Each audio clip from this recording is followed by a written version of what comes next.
We're live at Edge.ca, and it's a great pleasure to once again be able to sit down and talk some rock and life with Slash. How you doing? I'm good, man. I'm good. And I just have to say that where you and Duff have become, not just for the music, but just incredibly inspirational in the dedication to the craft, both on stage and off the stage. I know some of the stuff's still over in London. I was reading his blog last night, seeing bands, and I think that's really helped to people to go back to listen to the music and really go to the roots that maybe they didn't hear before. And I think that's one of the beauty things is that as time goes on, I think your work's being even more appreciated than it was first time. Oh, well, that's very cool.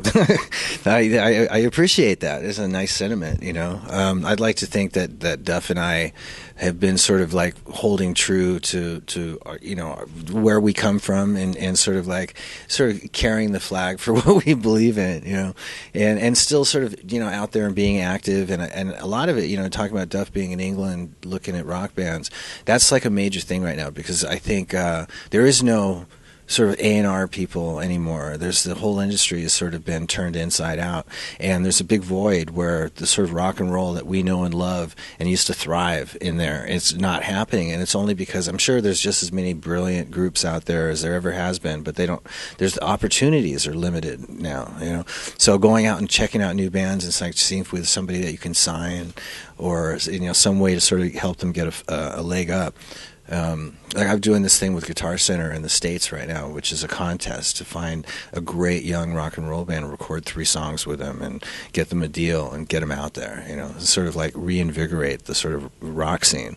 Reading the book and everything and getting to see some of the insights that the Cantors and that whole thing also started to humanize the whole thing, I think, for a lot of people, the book. And this new record seems to me the extension. This is the record that the kid in high school would have made if we sit in his bedroom making the wish list and you could have transported them there. This sounds like this is the record you would have made then. Well, all things considered, I wouldn't have ever even begun to dream of making a record like this back then. Right. Well, I mean, at least from but yeah. I mean, but it's definitely something that I got a chance. It's something that I was capable of doing at this particular point in time. It's something I couldn't have done probably even 3 years earlier. I really sort of culminated enough relationships and made enough bonds and managed to get enough of a musical significance for myself to where people would give me enough respect for me to be able to pull all these names together and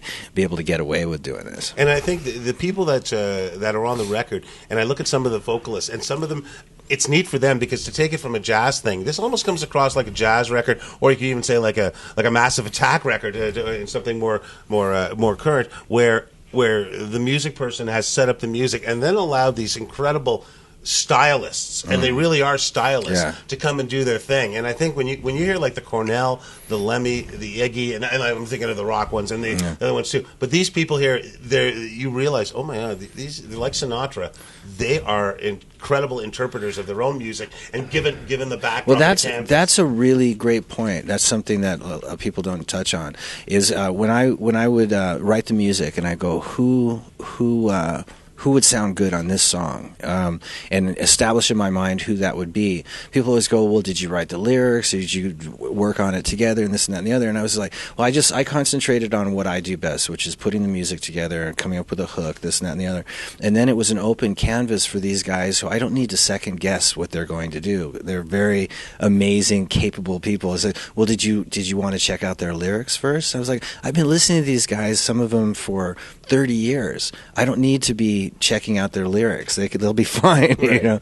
And it was fun because under the circumstances, it was a really relaxed atmosphere. It wasn't like they were, you know, had the pressure of coming up with the next big single for their next record and their next statement or whatever. It was a very casual, I'm just jamming with Slash kind of deal. And I got these amazing performances from the artists themselves, you know, writing their own thing and singing the way that they do, you know. Yeah. And it's really sort of captured a moment for with each one of these these guys, you know. And I'm curious about the way different people come in. Like I get the impression that Iggy could walk in, you could wake him up at 4 a.m, and you get Iggy Pop, and like other people need their time and their lemon and their tea, and then they do their approach. What was some of the interesting things about watching how the different people approach doing their vocals? Actually, Iggy was exactly like that. He just showed up and bam, he was into it.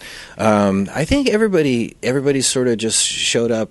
And it was pretty spontaneous. There wasn't a lot of brooding about anything or sort of massaging the vocal cords or any of that kind of stuff. But it was definitely interesting to watch how effortless it is for these guys to be so brilliant, and it's just sort of coming in and watching them do what they do, you know.